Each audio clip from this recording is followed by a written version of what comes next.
With the name of Almighty Allah, who is the most beneficent, most merciful, most gracious, and the source of all knowledge. My name is Engineer Zainul Abedin, and I welcome to all of you by saying the Islamic greetings. Assalamu alaikum wa rahmatullahi wa barakatuh. So students previously हमने conduction convection और radiation को पढ़ने के बाद जो है देखा था कुछ ऐसे फैक्टर्स होते हैं जिनके ऊपर जो है वो आपके पास रेडिएशन डिपेंड करती है। उसमें हमने देखा था कि आपके पास सरफेस टेम्परेचर जो होता है वो मैटर करता है, सरफेस एरिया मैटर करता है, और तीसरे नंबर में जो है वो आपके पास colour and texture of the surface जो है वो मैटर करता है। आज हमने जो है वो देखने हैं कि कुछ कॉन्सिक्वेंसेस कौन से हो सकते हैं कंडक्शन के, और उसकी डेली लाइफ एप्लीकेशंस कौन सी होती हैं जो हम लोग यूज़ करते हैं। उससे पहले बेटा याद रखना कि एयर जो है ना वो आपके पास बहुत अच्छी इंसुलेटर है। ठीक है, अगर कंडक्शन की बात की जाए ना, जैसा कि एयर जो है वो आपके पास फ्लूइड्स के अंदर आती है, गैसेस के अंदर आती है, और गैसेस में कन्वेक्शन होती है। कंडक्शन होती है लेकिन बहुत माइनर, हम कह सकते हैं कि नेग्लिजिबल होती है, और इवन हम कह देते हैं कि वो इंसुलेटर होता है, उसमें कंडक्शन बिल्कुल नहीं हो रही होती। तो यहाँ पे आपके पास जो एयर है ना वो आपके पास गुड इंसुलेटर होता है। ठीक है, अब आपके पास कुछ एनिमल्स ऐसे होते हैं जिनके ऊपर फर होती है, जिनकी खाल जो है उसके ऊपर बाल बाल नुमा खाल होती है, लाइक कैट्स जो होती हैं। उसके अलावा जैसा कि आपकी बुक में यहाँ पे पोलर बियर आपको शो करवाया हुआ है, इनकी ये जो फर होती है ना बेटा, ये और इसके अलावा कुछ बर्ड्स जो होते हैं, कुछ परिंदे ऐसे होते हैं, वो हमारे पास पहले तो दो तरह के जानदार पाए जाते हैं। ठीक है, एक होते हैं जो कि आपके पास वार्म ब्लडेड होते हैं, दूसरे होते हैं कोल्ड ब्लडेड होते हैं। ये आपने बायो में पढ़ा होगा। वार्म ब्लडेड जानदार ऐसे होते हैं जिनके जिस्म का जो टेम्परेचर है ना वो परमानेंटली कि बाहर जो है आउटसाइड जो है इन्वायरमेंट का जो मर्जी टेम्परेचर चल रहा हो वो मेंटेन रहता है। मिसाल के तौर पे ह्यूमन बींग्स है, इनका बॉडी टेम्परेचर जो है वो 37 डिग्री ये मेंटेन होता है। जब तक कोई इंसान ज़िंदा होता है उसका बॉडी टेम्परेचर जो है वो 37 डिग्री सेल्सियस होता है। हाँ, अगर जो है वो बीमार हो गया, उसको फीवर हो गया, जिसकी वजह से उसका टेम्परेचर जो है वो थोड़ा बहुत इंक्रीज़ कर जाता है, राइज़ कर जाता है up to the 5 degree, 5 degree तक राइज़ कर जाता है। इससे ज़्यादा जो है वो राइज़ करने पे जो है वो डेथ हो जाती है। सो ये जो ह्यूमन टेम्परेचर होता है वो आपके पास जो है बेटा 37 डिग्री मेंटेन होता है। इस तरह जितने भी वार्म ब्लडेड जानदार होते हैं उन सब के जिस्म का बॉडी टेम्परेचर जो है वो मेंटेन होता है। अब हमारे पास दूसरी तरह के जो जानदार होते हैं जिन्हें हम लोग कोल्ड ब्लडेड जानदार कहते हैं। कोल्ड ब्लडेड जानदार ऐसे जानदार होते हैं जो अपने जिस्म का टेम्परेचर जो है ना वो कांस्टेंट मेंटेन ही रखते हैं। वो जितना आपके पास आउटसाइड इन्वायरमेंट टेम्परेचर होता है ना वो उतना टेम्परेचर मेंटेन करते हैं। लाइक फ्रोग मेंढक जो है वो अपने जिस्म का टेम्परेचर, अपना टेम्परेचर वो मेंटेन रखते हैं जो कि उनका इन्वायरमेंटल टेम्परेचर होता है। इसके अलावा फ़िश जो है वो, अब पानी का जो टेम्परेचर है वो सारा साल सेम तो नहीं रहता।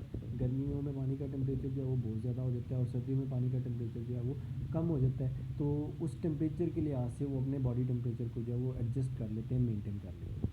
अब स्पेसिफिकली जो आपके पास वार्म ब्लडेड जानदार होते हैं उनमें से भी कुछ ऐसे होते हैं जिनके जिस्म के ऊपर फर होती है। ठीक है, वो फर के ज़रिए क्या करते हैं, वो अपनी फर के अंदर पहले एयर को ट्रैप कर लेते हैं। अब एयर इंसुलेटर होती है, लेटर ऑन उस ट्रैप एयर की मदद से जो है वो इर्द गिर्द इन्वायरमेंट का टेम्परेचर जितना मर्जी जो है वो लो हो जाए, उस ट्रैप एयर की वजह से बाहर की जो ठंडक है या बाहर की जो गर्मी है वो उनके जिस्म तक नहीं पहुंच सकती, और वो अपने टेम्परेचर को जो है वो मेंटेन रखते हैं। ठीक हो गया। जैसे कि हम लोग ह्यूमन बींग जो हम लोग क्लोथ्स इस्तेमाल करते हैं, कपड़ों का इस्तेमाल करते हैं। जैसे मिसाल के तौर पे ठंडे मौसम के अंदर हम बहुत ज़्यादा गर्म इस कपड़े इस्तेमाल करते हैं ताकि हमारी बॉडी और उन कपड़ों के दरमियान जो एयर है वो ट्रैप रहे, वहाँ पे वो एक मखसूस टेम्परेचर पे रहे, इंसुलेट करती रहे हमारी बॉडी को। किस चीज़ से इंसुलेट करना है, आउटसाइड टेम्परेचर से।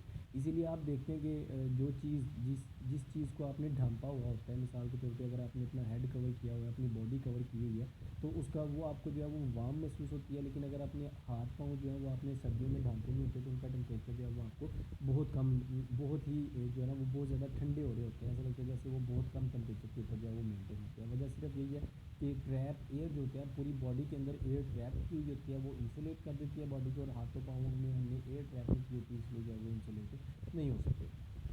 सो ये कुछ एनिमल्स ऐसे होते हैं जो कि वार्म ब्लडेड होते हैं, वो अपनी फर के अंदर, ह्यूमन बींग्स जो है वो अपने क्लोथ के अंदर जो है वो एयर को ट्रैप करते हैं और अपने आप को इंसुलेट करते हैं। दूसरी चीज़ जो है बेटा आपके पास सेंसेशंस होती हैं। सेंसेशंस का मतलब ये होता है कि आप अपनी जो है वो फील करते हैं टेम्परेचर डिफरेंस को।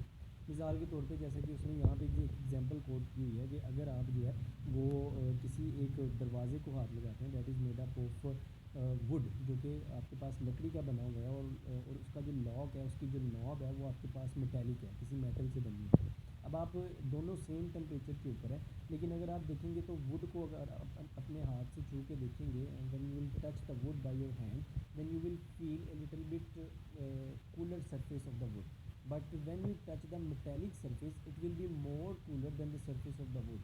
The reason lags behind, because the knob is made up of iron, and iron is good conductor than the wood. तो वुड जो है वो आपके पास, उसके पास जितनी एक दफ़ा हीट आ गई, जितना टेम्परेचर हो गया, अब बस वो एक इंसुलेटर है, उसने उसी को मेंटेन करना है। लेकिन आयरन जो है वो आपके पास गुड कंडक्टर है, जब तक टेम्परेचर डिफरेंस दोनों का मेंटेन नहीं हो जाता, लेवल नहीं हो जाता, तब तक जो है वो आपके पास उसके अंदर से हीट ट्रांसफर जो है होता रहेगा और उसका टेम्परेचर जो है वो मिनिमम जाता रहेगा।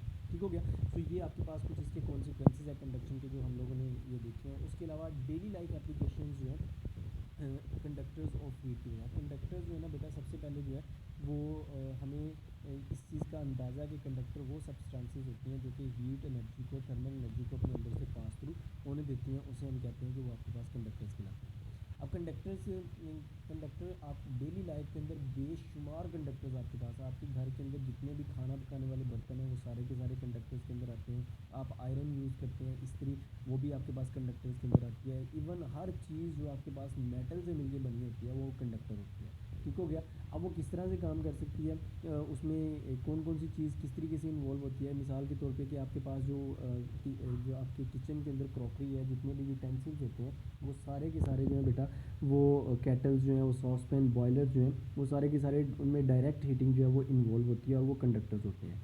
इसके अलावा एक दूसरी एप्लीकेशन जो है वो आपके पास सोल्डरिंग की होती है। सोल्डरिंग बेसिकली ये एक आपके पास ऐसा फिनोमेना होता है जिसके ज़रिए से आप हीट करने के बाद मेटल जॉइंट्स को जो है किसी एक किट के ऊपर जो है फिक्स करते हैं। जैसा कि यहाँ पे उसने तस्वीर के अंदर ये आपको एक सोल्डर दिखाया हुआ है और उसके साथ जो है वो उसने एक वायर दिखाई हुई है। सो क्या करते हैं कि इसकी सोल्डर की ये वाली जो टिप होती है, इसको हम लोग हीट करते हैं बहुत ज़्यादा, और जिस चीज़ पे जॉइंट को फिक्स करना होता है उसको इस वायर के साथ अटैच करके गर्म करके इसको वहाँ पे जो है फौरी तौर पे ठंडा करके तो वहाँ पे इसको सख्त कर दिया जाता है। तो ये सोल्डरिंग का फिनोमेना जो होता है ये भी बेटा आपके पास कंडक्टर की वजह से है। अब ये सोल्डर की ये जो टिप होती है बेटा, ये आपके पास कॉपर की बनी होती है, और हमने जो है वो हीट कैपेसिटी वाले चैप्टर में भी देखा था कि कॉपर जो है वो आपके पास बहुत अच्छा कंडक्टर होता है, क्योंकि वो हीट को अपने अंदर ज़्यादा इजीली एब्जॉर्ब भी करता है और उसको फिर जो है वो ट्रांसफ़र करने का भी जो है सलाहियत रखती है, उसके अंदर सलाहियत मौजूद होती है। तीसरी चीज़ जो है बेटा वो आपके पास हीट एक्सचेंजर आ जाता है। हीट एक्सचेंजर जो है ना, इसमें जैसा कि सबसे पहले तो इसकी जो वर्ड है ना हीट एक्सचेंजर, यहाँ से ही समझ आता है it is something related to the heat and exchangers means it is exchanging heat. तो इसमें होता क्या है कि आपके पास दो तरह के पाइप्स होते हैं। एक पाइप वो होता है जिसके अंदर आपके पास हॉट वाटर होता है, दूसरा पाइप वो होता है जिसके अंदर आपके पास जो है वो कोल्ड वाटर होता है। हम क्या करते हैं, इन दोनों पाइप्स को आपस में इस तरह से अटैच करते हैं कि एक पाइप में से हॉट वाटर गुजरे और उस हॉट वाटर के गुजरने की वजह से दूसरे पाइप का जो पानी है वो ऑटोमेटिकली जो है वो आपके पास जो है वो वार्म होकर दोबारा आपके पास यहाँ पे निकल जाए। मिसाल के तौर पे यहाँ पे उसने आपको दिखाया हुआ है कि ये यहाँ पे वाटर जो है वो 57 डिग्री सेल्सियस पे एंटर हो रहा है, और यही वाटर जो है यहाँ से जब एग्जिट कर रहा है तो वो 37 डिग्री सेल्सियस के ऊपर आ गया। तो उसका टेम्परेचर जो है वो तकरीबन 20 डिग्री का डिफरेंस आ गया। और यहाँ पे ये इसके ऊपर ये जो पाइपिंग हुई है क्लीन वाटर की, ये जो है एंटर हो रहा है आपके पास 25 डिग्री सेल्सियस के ऊपर, लेकिन इसका जो एग्जिट हो रहा है वो 10 डिग्री इंक्रीज के बाद 35 डिग्री सेल्सियस के ऊपर होता है। सो डैट मीन्स जो टेम्परेचर डिक्रीज आ रहा है आपके पास डर्टी वाटर का वो 20 डिग्री सेल्सियस का आ रहा है, लेकिन उसकी वजह से जो इंक्रीज आ रहा है क्लीन वाटर का वो 10 डिग्री से आ रहा है। इसका मतलब हमने जो है वो 20 डिग्री सेल्सियस में जितनी हीट आती थी वो हमने एक्सचेंज कर दी, किसको दे दी, उस वाटर को दे दी जो कि आपके पास 25 डिग्री सेल्सियस के ऊपर ऐड हो रहा होता है। सो इस तरीके से ये हीट एक्सचेंजर्स जो हैं ये इस्तेमाल होते हैं। ये आपके पास डीप फ्रीजर्स के अंदर इस्तेमाल किए जाते हैं। उसके अलावा आपके पास जितने पावर प्लांट्स होते हैं वहाँ पे हीट एक्सचेंजर्स इस्तेमाल किए जाते हैं। इनको फिन्स लगा के भी हीट एक्सचेंजर्स डिज़ाइन किए जाते हैं। इनके आगे मुख्तलिफ किस्म के डिज़ाइन होते हैं और मुख्तलिफ एप्लीकेशन इनके पास होती हैं, जो कि पावर स्टेशन के अंदर भी इस्तेमाल होते हैं, इंडस्ट्रीज़ में बॉयलर्स के साथ भी जो है वो इस्तेमाल हो रहे होते हैं, और इसकी बहुत सारी वास्ट एप्लीकेशन जो है वो मौजूद होती हैं। सो ये कुछ डेली लाइफ एग्जाम्पल्स थी कंडक्शन की, और इसके कुछ कॉन्सिक्वेंसेस थे जो हमने आज के चैप्टर में लेसन में डिस्कस किए थे। फर्दर अगर आपको इसमें किसी किस्म की कोई कन्फ्यूजन होती है then you can contact me any time. Thank you very much, stay blessed.